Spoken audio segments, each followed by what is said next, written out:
Hello there. The hair is gone, in a very real sense, and I'm back for this week's Paper Romp with some big stories too. Big stories. First up, it's Spain and the tumultuous Copa del Rey clash between Barcelona and Real Madrid on Tuesday night. 3-1, of course, is finished to Real.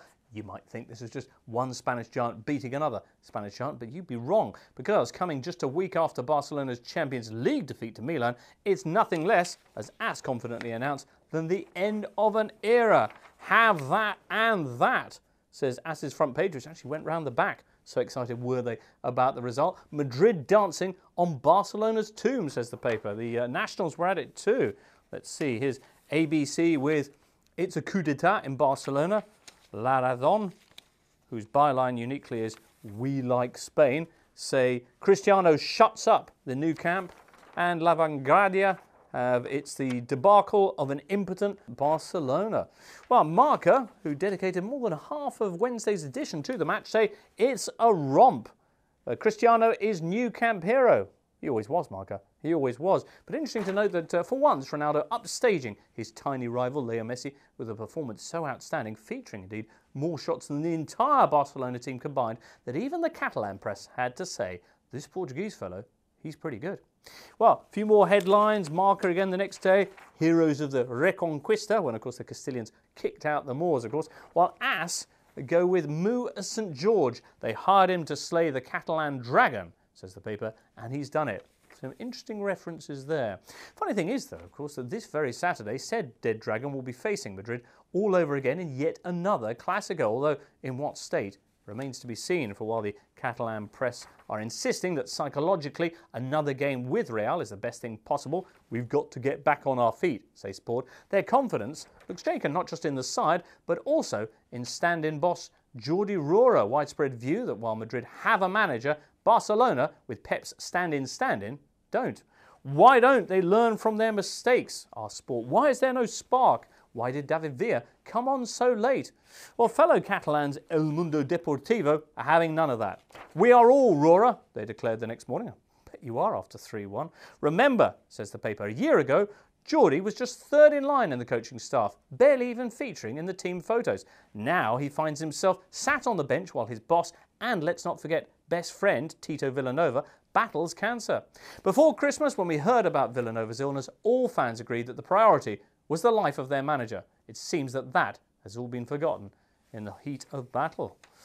Right, well, no Cheryl Cole jokes about what's the similarity between Barcelona and X Factor America. They both have poor results with a Jordi Roura. And instead, let's head off to Italy, where, of course, Maurizio Zamperini has binned another manager. I would explain that it's now Giampiero Gasperini coming back in to replace Alberto Malassani, the man who'd replaced him 19 days earlier, except by now it's probably changed anyway. So instead, here's Gazzetta's lovely tribute on Tuesday to the 43 managerial victims of mad Maurizio Zamperini in his 26 years in football.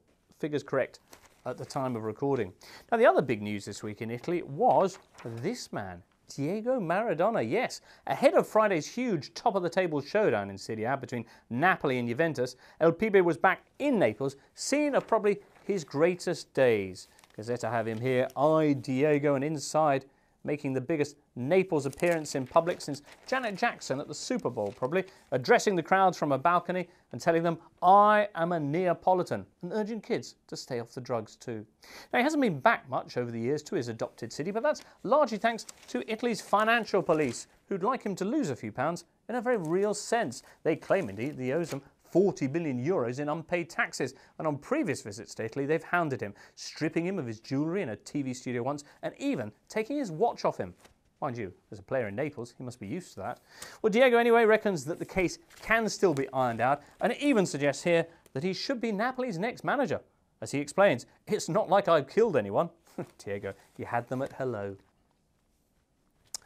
Well, elsewhere, let's conclude today with the week's other big antiquated footballer back in Europe story, David Beckham. Haven't you heard? Shy David slipped quietly back in under the radar last week, signing up for low-key French outfit Paris Saint-Germain, only to find himself smack back in the limelight as PSG took on OM in Le Classique. And David, despite only playing the last 15 minutes, still got the front page of L'Équipe the next day after jumping on goalscorer Zlatan Ibrahimovic faster than Gerard Piqué. and Zlatan showing all the raw enthusiasm of a schoolboy cornered by his dowager aunt. Paris put OM on their knees, the headline there. Well, French TV gave David his very own dedicated camera for the match, the Bet Cam, they called it. But inside, a stunned L'Équipe, revealing to their incredulous readers that on Angleterre, TV channel ESPN, a préféré showing Le Derby de Milan live instead of this. Even the pubs of Manchester preferred Balotelli in the derby with Inter rather than their old Mancunian hero's Parisian debut. Gosh, it's almost as if he's 38 and doesn't actually matter.